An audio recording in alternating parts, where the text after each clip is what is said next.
Do you feel like you're barely keeping your head above water? That no matter how hard you try, meaningful progress remains out of reach?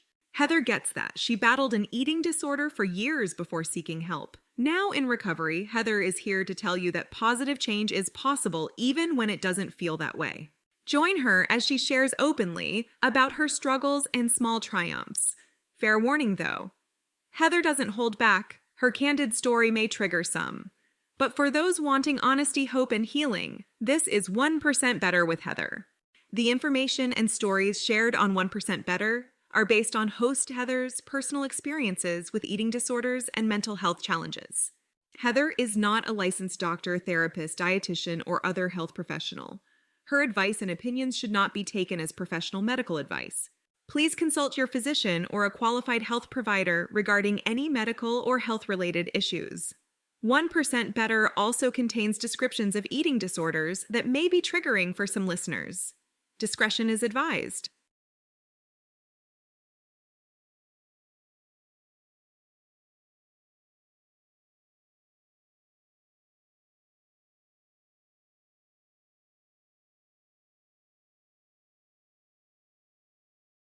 Hey there, my little gaffers, and welcome to 1% Better with Heather. So today's episode is part 2 from Giving Up Control, Being in Control. I want to start by saying today is Wednesday. Part 1 was Sunday, so it's taken me this long to talk about what happened on Sunday. So it's been a couple days, right? It's taken a couple days. I've tried to do this video and I couldn't do it. So here we are. I can do it now. For everyone listening, just a little background on Heather. I am Gen X. I'm 45 years old. Growing up with baby boomer parents, I was not told I was loved. I was not in a lovey-dovey home. No one hugged me. No one kissed me. No one made my feelings safe. I didn't have a shitty childhood by any means at all. But I didn't have what I've given to my kids now. Am I trying to sound like a victim? God, no. No. This is who's made me today. And I'm sure all of Gen X can say this. We are all the lost boys at this time, right? Like we are what it is. And we pretty much learned a lot of life skills very, very, very, very quickly.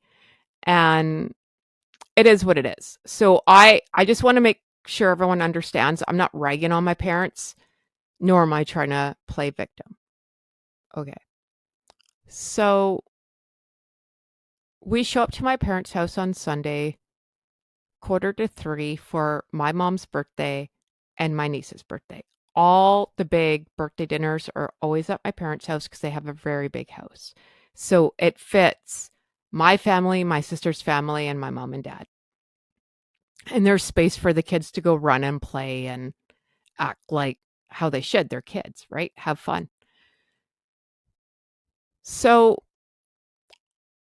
we get there, and every time I go to my parents' house, I'll be honest, I get a lot of waves of emotion. It's either I'm 14 and it's 1992 again. No, that's it. I'm always a teenager. I'm never an adult when I walk into my parents' house. I'm always what I consider a glorified inmate. My parents looked after my sister and I because I think, well, that's the law until you're 18. But it wasn't hearts and rainbows. I'll just say that. So I get a lot of emotion. And so we get there. My parents are making turkey and ham. So most people would be very, very excited for a turkey dinner and a ham dinner, right? It's like Thanksgiving. However, my parents have been making turkey for the last, 45 years of my life. I'm over turkey. This is not a fear thing. It's a please don't make me eat this anymore. Like, I can't do it anymore. It just loses its novelty after a while. So I asked my mom, can you make me salmon? Now, I describe the salmon as, it's not like a grilled salmon or a barbecue salmon.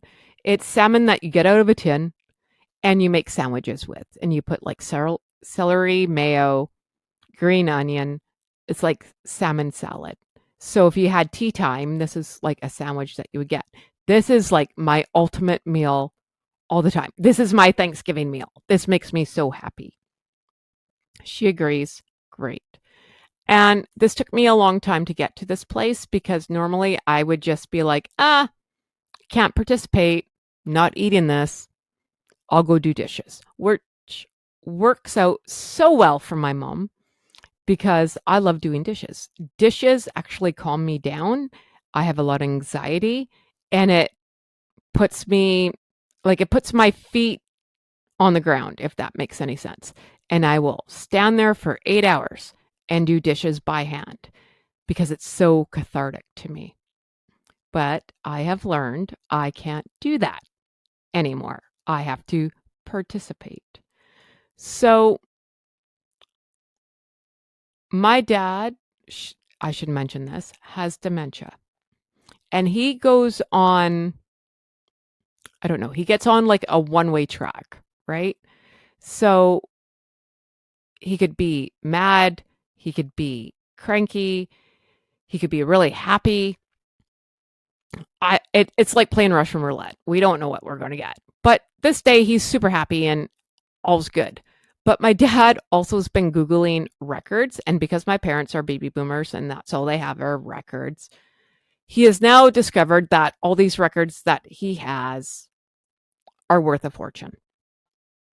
So my job now is to hide these records because clearly there's a conspiracy here in Canada where I live, and people are going to break into my parents' house and steal King Tut's fortune, so to speak. So I have moved these records, I don't know, 10 times. I don't know where the records are. I moved them so many times I lost count. I don't know where they are anymore. So there went the fortune if I ever needed it because I don't remember.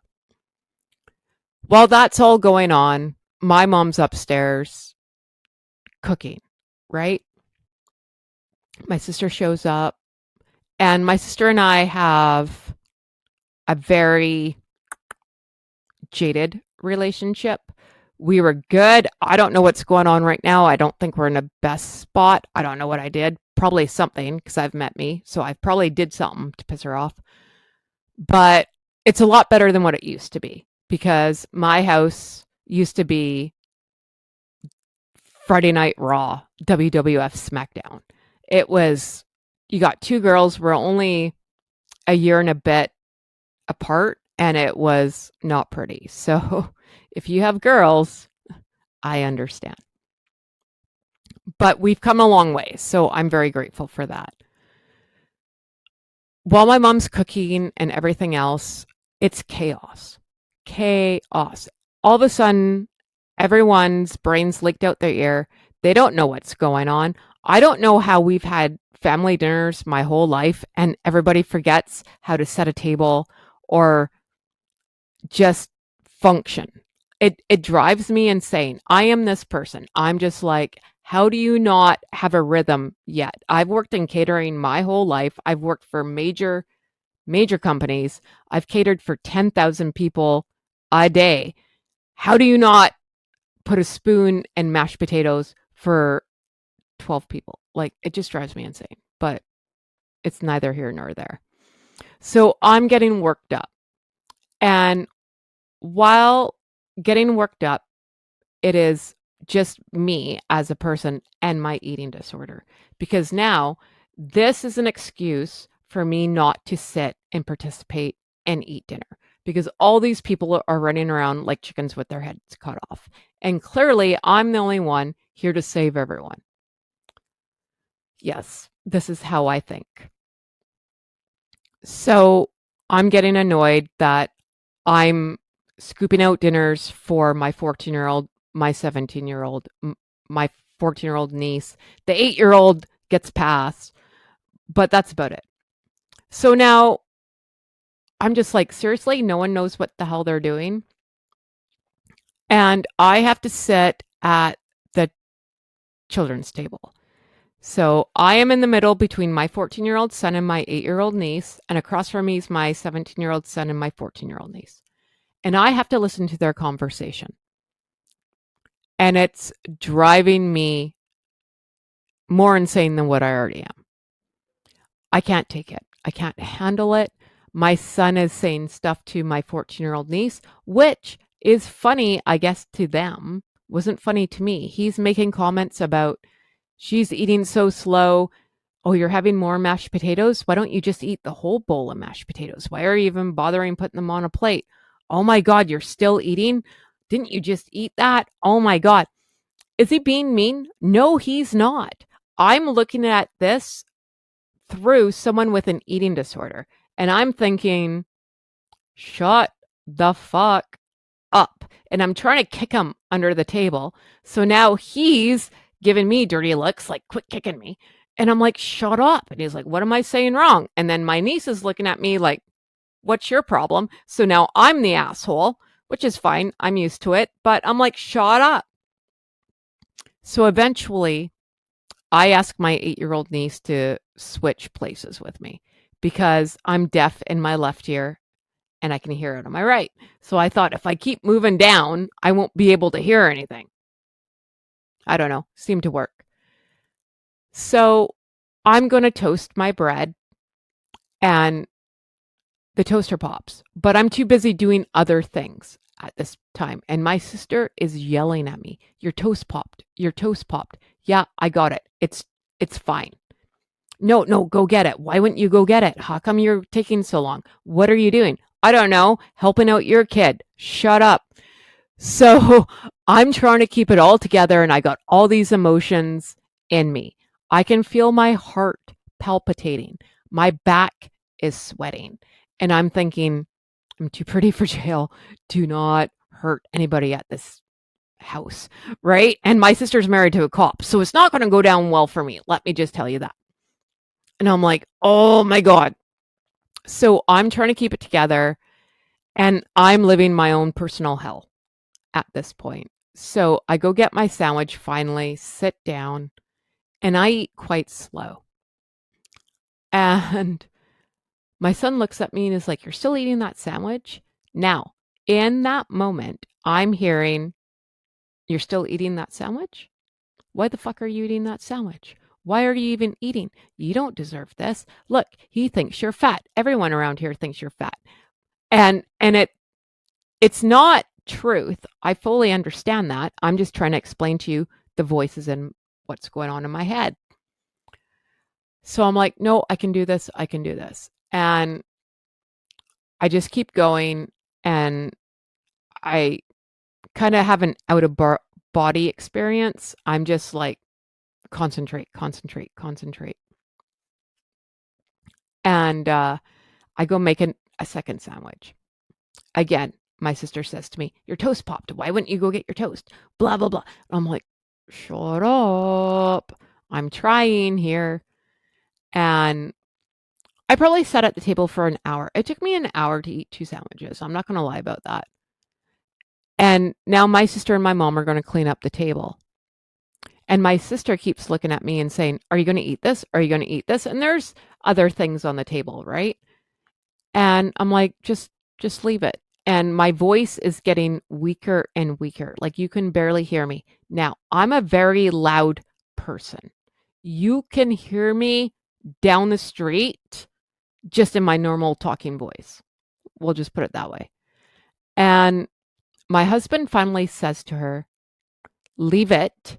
We will do it later. Leave her alone. And then she comes back. Do you still want this? Do you still want this?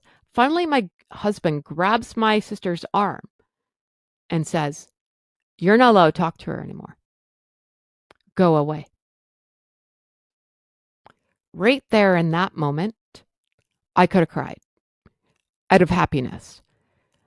My husband is obviously a man, big, burly, tattooed, biker looking guy, doesn't talk about his feelings. And we don't talk about my eating disorder at all. We don't. And right there in that moment, I thought, oh shit, he does get it. Because sometimes I wonder if he does. Right then, I was like, that's all I needed to hear. Like, he could have given me $1 million right then and there. And I was trying not to cry. But I was like, holy crap, this is what I needed. And I will go back to talking about my son making comments about my niece. My kids came to see me once in the hospital. I try to shelter my kids from my eating disorder because when I was hooked up to every machine known to man in the hospital, I knew I have some weirdo thinking that I'm a superhero and nothing bad's ever going to happen to me. I'm not that dumb. When I was sitting in the hospital for over a month, hooked up to every machine known to man, signing papers, thinking that I was going to die. I knew it was a possibility. I knew.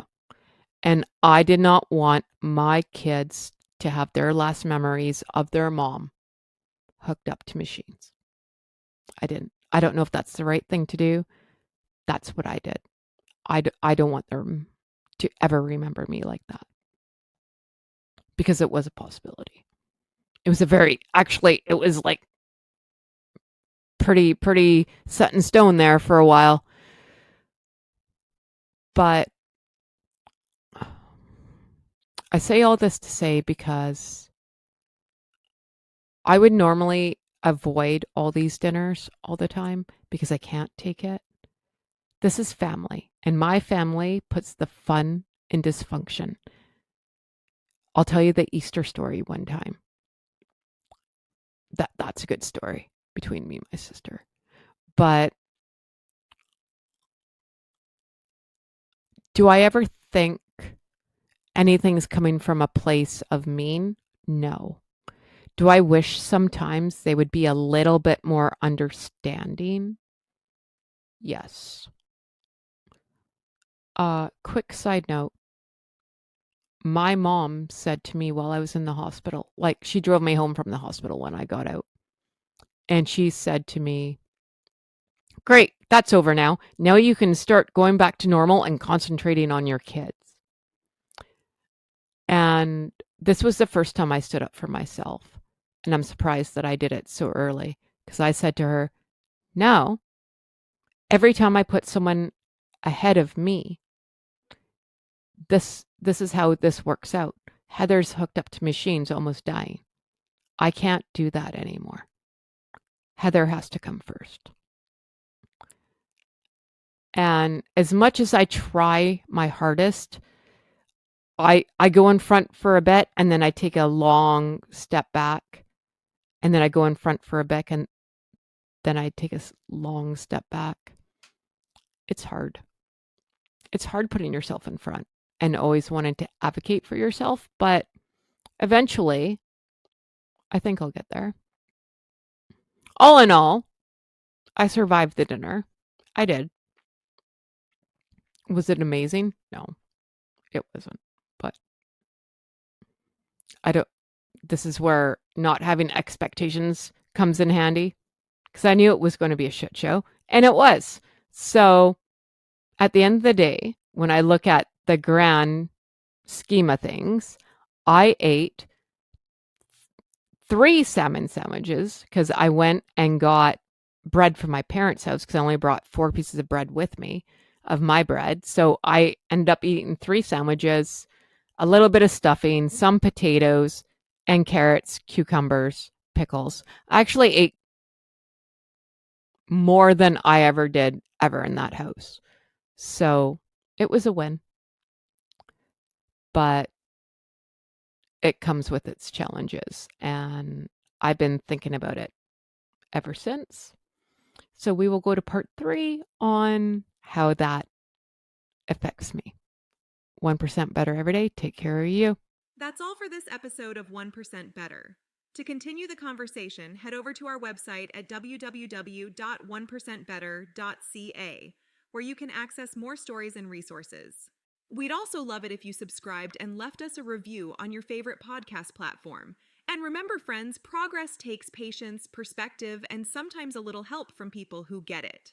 So be kind to yourself and others as we work to get 1% better every day. We'll see you back here next week.